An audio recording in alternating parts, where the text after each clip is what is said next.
Hello students, O2IS academy में आपका स्वागत है। मेरा नाम है ज्योति कौशल और हम कवर कर रहे हैं नायब तहसीलदार के लिए करंट अफेयर्स। तो हमने जनवरी और फरवरी मंथ के करंट अफेयर्स शुरू किए हैं। लास्ट क्लास में मैंने आपको साइंस एंड टेक्नोलॉजी के रिगार्डिंग अलग अलग मिशंस के बारे में बताया था। तो आज हम साइंस एंड टेक्नोलॉजी का जो सेकंड लेक्चर है वो कवर करने वाले हैं। इसके अंदर जो ज़्यादातर जो जनवरी और फरवरी के मंथ में जो डिजीज़ न्यूज़ में थी वो आज हम कवर करने वाले हैं। ठीक है, तो अगर आपको इस वीडियो की PDF चाहिए तो आप हमारी O2IS अकेडमी की ऐप को डाउनलोड कर सकते हैं। वहाँ पर आपको एक NT का कोर्स मिलेगा, इसको अवेल कर सकते हैं आप। और कंटेंट सेक्शन में आपको करंट अफेयर्स का अलग से फोल्डर मिलेगा, वहाँ पर जाकर आप PDF को डाउनलोड कर सकते हैं। इन द सेम वे अगर आपने NT के लिए बहुत सारे MCQs प्रैक्टिस करने हैं तो आप HP NT का जो पावर पैक है उसको अवेल कर सकते हैं। इसमें आपको बहुत सारे ऐसे टेस्ट्स मिलेंगे, आप जाकर इसको प्रैक्टिस कर सकते हैं। तो जो सबसे पहली हमारी न्यूज़ है that is about Omisure kit. तो हमारा जो ICMR है उन्होंने एक किट को लॉन्च किया है जिसको हम कह रहे हैं ओमिश्योर किट। तो ये जो किट है एक RT-PCR किट है। ठीक है, सबसे पहली बात आप जान लो कि RT-PCR क्या होता है। तो RT-PCR एक ऐसी टेक्नोलॉजी होती है जिसमें जो ये किट है वो एक वायरस को डिटेक्ट करती है। और कैसे डिटेक्ट करती है? एक टेक्नोलॉजी होती है जिसको हम कहते हैं रिवर्स ट्रांसक्रिप्टेज टेक्नोलॉजी। तो इसके थ्रू जो वायरस है उसका जो जेनेटिक मटेरियल है RNA वो पहले DNA में कन्वर्ट होता है और उसको DNA में कन्वर्ट करने के लिए एक एंजाइम की ज़रूरत पड़ती है जिसको हम कहते हैं रिवर्स ट्रांसक्रिप्टेज। तो इस किट के अंदर रिवर्स ट्रांसक्रिप्टेज एंजाइम होता है और वो वायरस के RNA को DNA में कन्वर्ट करता है और यहाँ से इसको डिटेक्ट करने में हेल्प करता है। तो इन्होंने ये RT-PCR किट निकाली है। किसके अगेंस्ट निकाली है? आपको ये पता होना चाहिए कि जो सार्स कोरोना वायरस 2 है उसका जो ओमिक्रॉन वेरिएंट है उसके अगेंस्ट ये किट काम करती है। ऐसे माना जा रहा था कि जो कोरोना वायरस का ओमिक्रॉन वेरिएंट है उसको सिर्फ जीनोम सीक्वेंसिंग से ही हम आइडेंटिफाई कर सकते थे। जीनोम सीक्वेंसिंग का मतलब होता है कि उस RNA का जो भी जीनोम है, दैट मीन्स जो RNA है वो एक जेनेटिक मटेरियल है, उसके अंदर अलग अलग बेसिस होते हैं। उसको एक तरह से रिकॉग्नाइज करने के बाद ही हमें पता चल सकता था कि क्या इस पर्सन के अंदर ओमिक्रॉन वेरिएंट है कि नहीं।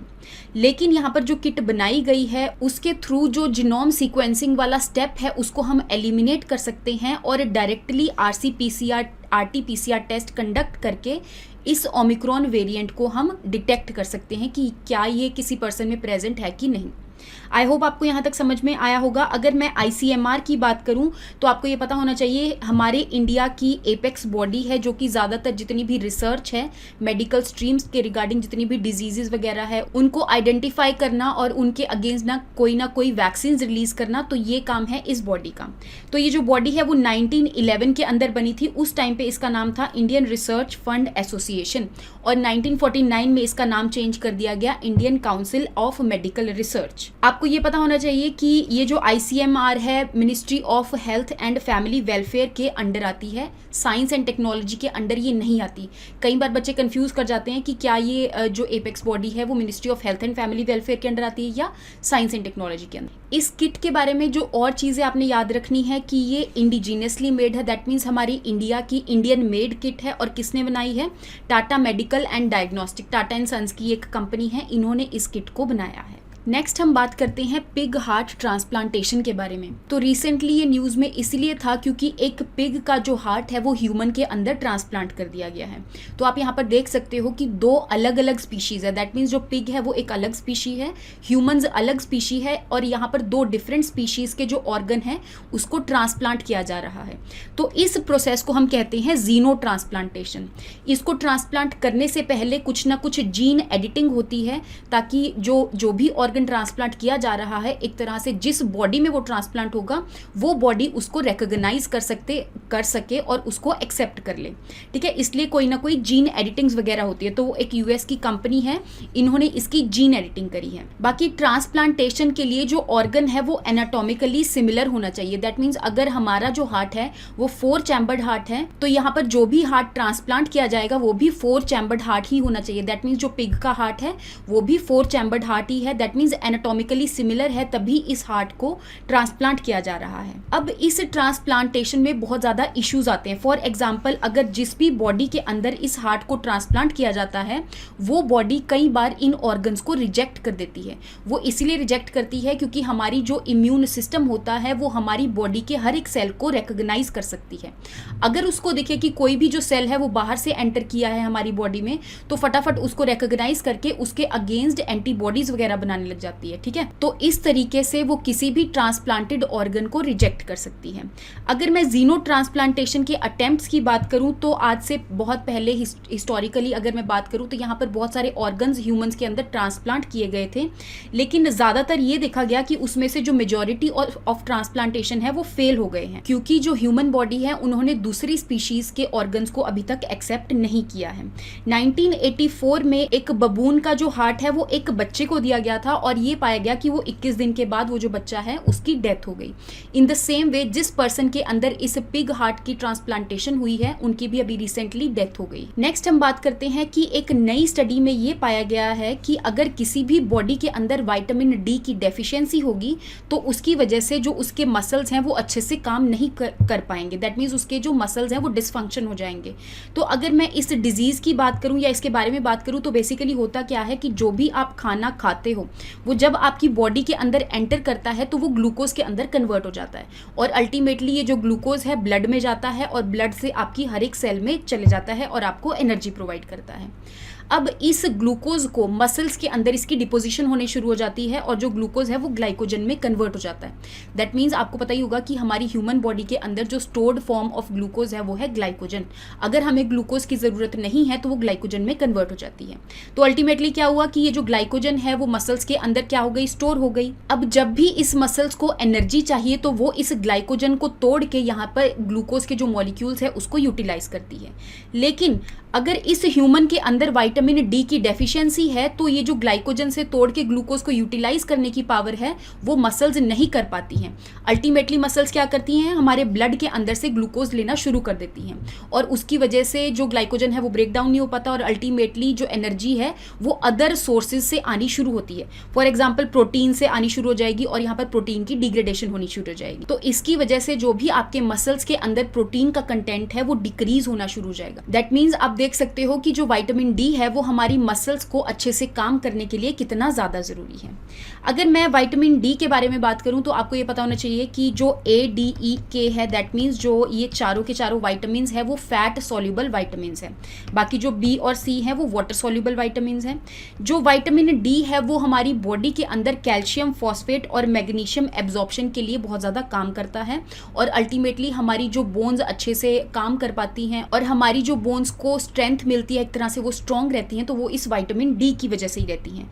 अगर विटामिन की डी की डेफिशिएंसी हो जाए तो उससे ऑस्टियोमलेशिया हो सकता है एडल्ट्स के अंदर। इन द सेम वे अगर विटामिन डी की डेफिशिएंसी हो जाए इन्फेंट्स में तो उससे रिकेट्स हो सकते हैं। ये कुछ चीज़ें आपने विटामिन डी के बारे में और इस मसल डिसफंक्शन के बारे में याद रखनी है। नेक्स्ट हम बात करते हैं अफ्रीकन स्वाइन फीवर वायरस के बारे में। तो रिसेंटली थाईलैंड में एक स्लॉटर हाउस के अंदर इस फीवर को, इस बेसिकली इस वायरस को पाया गया। अगर मैं इस वायरस की बात करूं तो ये हाईली कॉन्टेजियस वायरस है। हाईली कॉन्टेजियस का मतलब है जल्दी से जल्दी एक दूसरे एनिमल्स में फैलता है। फेटल है, दैट मीन्स जिस भी एनिमल में ये फैलेगा अल्टीमेटली उस एनिमल की डेथ हो जाएगी। और ज़्यादातर ये जो वायरस है वाइल्ड और डोमेस्टिक पिग्स के अंदर फैलता है। दैट मीन्स ये पिग्स का एक तरह से वायरस है। अगर मैं ह्यूमंस की बात करूं तो ये जो वायरस है पिग्स से ह्यूमंस को ट्रांसफ़र नहीं हो सकता। दैट मीन्स ये एक जूनोटिक डिजीज़ नहीं है। अल्टीमेटली अगर इन पिग्स के अंदर ये वायरस एंटर कर जाता है तो उसका सोल्यूशन क्या है, अल्टीमेटली इन पिग्स को मारना पड़ता है। यहाँ पे उनकी कलिंग होती है एनिमल्स की। तो आप यहाँ पर देख सकते हो कि इसके अगेंस्ट कोई भी वैक्सीन और क्योर अवेलेबल नहीं है। अब क्योंकि 1920s में सबसे पहले ये अफ्रीका के अंदर इस वायरस को डिटेक्ट किया गया था, इसीलिए इसका नाम अफ्रीकन स्वाइन फीवर वायरस भी है। इस डिजीज के अंदर अलग अलग सिम्टम्स होते हैं। फॉर एग्जाम्पल पिग्स जो है उनको वॉमिटिंग होगी, डायरिया होगा, देन इज हेमरेजेस होंगे। हेमरेजेस का मतलब होता है जो जो भी आपकी ब्लड वेसल्स होती है, बेसिकली जो पिग्स की ब्लड वेसल्स है वो रप्चर होना शुरू हो जाएगी और वहाँ से ब्लड लॉस होना शुरू हो जाएगा। नेक्स्ट हम बात करते हैं नियोकोव के बारे में। तो ये एक ऐसा कोरोना वायरस है जो कि बैट्स को होता है। सबसे पहली बार ये आइडेंटिफाई किया गया था 2011 के अंदर, और ज़्यादातर ये जो वायरस है जो बैट्स साउथ अफ्रीका वाली हैं उनकी पॉपुलेशन में ये सबसे ज़्यादा पाया जाने वाला है। तो एक पर्टिकुलर स्पीशीज़ है बैट की जिसका नाम है न्यूरोमीसिया। तो क्योंकि इसमें सबसे पहली बार इस वायरस को पाया गया था तो इसीलिए इसका नाम नियोकोव वायरस है। कुछ और चीज़ें जो आपको नियोकोव वायरस के बारे में पता होनी चाहिए कि ज़्यादातर इसकी जो सिमिलैरिटी है वो मर्स कोरोना वायरस के साथ ही रिजेंबल करता है। मर्स कोरोना वायरस को भी मैं आपको यहाँ पर थोड़ा सा एक्सप्लेन करूँगी। पहले आप देख लो कि 85% सिमिलैरिटी इसकी मिडल ईस्ट रेस्पिरेटरी सिंड्रोम वाला जो कोरोना वायरस है उसके साथ ये रिजेंबल करता है। बाकी ये जो वायरस है ह्यूमंस को इन्फेक्ट नहीं करता, अभी तक तो यही पाया गया कि ये ह्यूमंस को इन्फेक्ट नहीं करता। बाकी WHO ने ये बोला है कि अभी भी हम इसके रिगार्डिंग स्टडीज़ वगैरह कर रहे हैं कि वेदर ये ह्यूमंस को इन्फेक्ट करता है कि नहीं। अगर मैं मिडल ईस्ट रेस्पिरेटरी सिंड्रोम का वाला जो कोरोना वायरस है उसके बारे में बात करूं तो क्योंकि सबसे पहली बार ये सऊदी अरब वाले रीजन में, दैट मीन्स मिडल ईस्ट वाले रीजन में पाया गया था, इसीलिए इसका नाम जो है मर्स वायरस है। ये जो वायरस है 2012 में डिटेक्ट हुआ था और ये एक जूनोटिक वायरस है। दैट मीन्स ये जो वायरस है वो स्पीशीज से, एनिमल्स से ह्यूमंस में फैल सकता है। एंड अगेन ये ह्यूमन टू ह्यूमन इन्फेक्शंस भी कर सकता है। तो इसके अंदर बहुत सारी अलग अलग डिजीजेज हो जाती हैं जो कि स्पेशली आपकी रेस्पिरेटरी डिजीज से लिंक्ड है। इसमें बहुत ज़्यादा कफिंग होती है, अलग अलग सिम्टम्स शो होते हैं, फीवर होता है ना, ये सारी चीज़ें इस मर्स को वायरस के अंदर होती हैं। नेक्स्ट हम बात करते हैं वर्ल्ड निग्लेक्टेड ट्रॉपिकल डिजीज़ का जो डे है वो बनाया गया था 30 जनवरी को। तो बेसिकली 2021 की जो 74th वर्ल्ड हेल्थ असेंबली हो रही थी तो उस टाइम पे बताया गया था कि हम world neglected tropical disease day को मनाने वाले हैं। तो 2022 की आपने एक थीम याद रखनी है कि इसकी थीम थी achieving health equity to end the neglect of poverty related diseases. इनका बेसिकली स्लोगन था फ्रॉम निग्लेक्ट टू केयर। अब एक बार हम निग्लेक्टेड ट्रॉपिकल डिजीज़ के बारे में देख लेते हैं। तो ये ऐसी टाइप ऑफ डिजीज़ है जिसमें बहुत अलग अलग टाइप के इन्फेक्शंस हो जाते हैं और वो जो इन्फेक्शंस होते हैं वो अलग अलग जो पैथोजेंस है वो कॉज करते हैं। पैथोजेंस फॉर एग्जांपल जैसे वायरसेस हो गया, बैक्टीरिया हो गया, प्रोटोजोन्स हो गया, पैरासिटिक वर्म्स हो गए, तो ये सारे ही इस डिजीज़ को कर सकते हैं। अब ये जो डिजीज़ है स्पेशली कौन से रीजन में होती है, तो हमारे अर्थ का जो बेसिकली ट्रॉपिक वाला रीजन है, आपको पता ही होगा कि जो ट्रॉपिक ऑफ कैंसर और ट्रॉपिक ऑफ कैप्रिकॉर्न्स के आसपास जो कंट्रीज लाई करती हैं उनको हम ट्रॉपिकल कंट्रीज में कंसीडर करते हैं।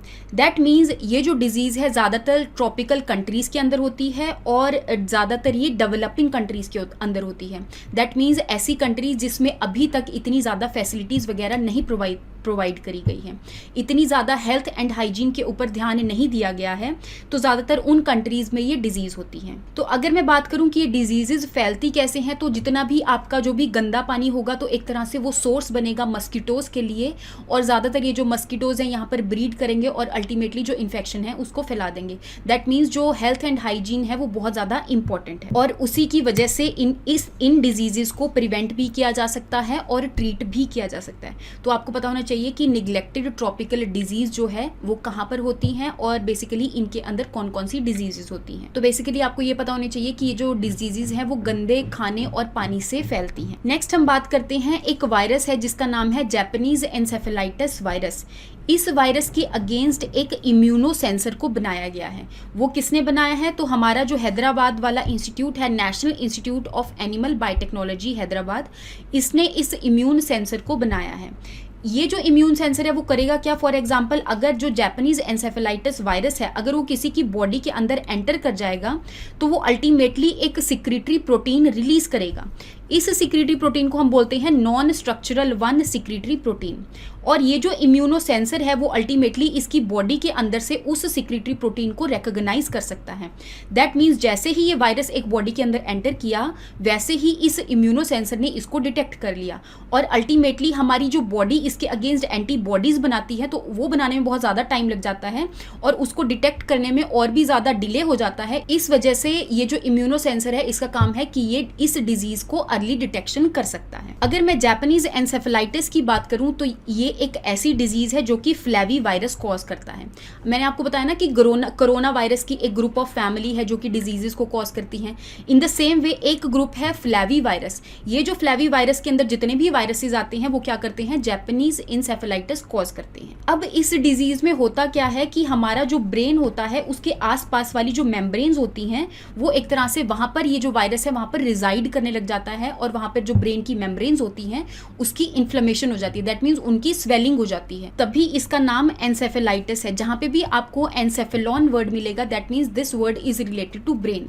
आइटिस मैंने आपको पहले भी बताया था, inflammation of something, that means inflammation of brain जो है उसका मतलब है एन्सेफेलाइटिस। बाकी अगर मैं इस वायरस की ट्रांसमिशन की बात करूं तो ये जो वायरस है वो एनिमल स्पीशीज के अंदर एक तरह से फैल जाता है गंदगी की वजह से, और अल्टीमेटली जो वेक्टर्स हैं, वेक्टर्स कौन, जो एक जगह से दूसरी जगह इस वायरस को ट्रांसमिट करते हैं, तो यहाँ पर जो क्यूलेक्स मस्किटो की स्पीशीज हैं वो इस वायरस को एनिमल्स से ह्यूमंस के अंदर ट्रांसफर कर देती हैं और अल्टीमेटली इसके बाद ब्रेन की इन्फ्लेमेशन हो जाती है और यहाँ पर अलग अलग सिम्टम्स देखने को मिलते हैं। फॉर एग्जाम्पल हेडेक हो गया, हाई फीवर हो गया, ट्रेमर्स होने लग जाते हैं इस पर्सन को। अदरवाइज अगर मैं वैक्सीनेशन की बात करूं तो जापानीज एन्सेफेलाइटिस के अगेंस्ट वैक्सीन अवेलेबल है, दैट मीन्स इस डिजीज को हम प्रिवेंट भी कर सकते हैं और क्योर भी कर सकते हैं। तो लास्ट टाइम हमारे इंडिया के अंदर 2005 में इसका आउटब्रेक हुआ था, तो अल्टीमेटली यहाँ पर मास वैक्सीनेशन दी गई थी जापानीज एन्सेफेलाइटिस वायरस की, ताकि अल्टीमेटली जो पर्सन है उनकी बॉडी के अंदर जो इसके अगेंस्ट एंटीबॉडीज है वो एक तरह से बन जाएं और इस वायरस को हम प्रिवेंट कर सके। नेक्स्ट हम बात करते हैं कि हमारे जो यूनियन मिनिस्टर हैं हेल्थ एंड फैमिली वेलफेयर के, उन्होंने अभी रिसेंटली न्यूज़ प्रोवाइड करी थी राज्यसभा के अंदर कौन कौन सी डिजीज़ के अगेंस्ट। एक है फेयरबैंक डिजीज़ और दूसरी है एक्रोमेगैली डिसऑर्डर्स। उन्होंने ये बोला कि जो भी पर्सन इन दोनों डिजीज़ से जूझ रहे हैं उनको अलग अलग हॉस्पिटल्स के अंदर अलग अलग फैसिलिटीज़ वगैरह प्रोवाइड करी जा रही हैं।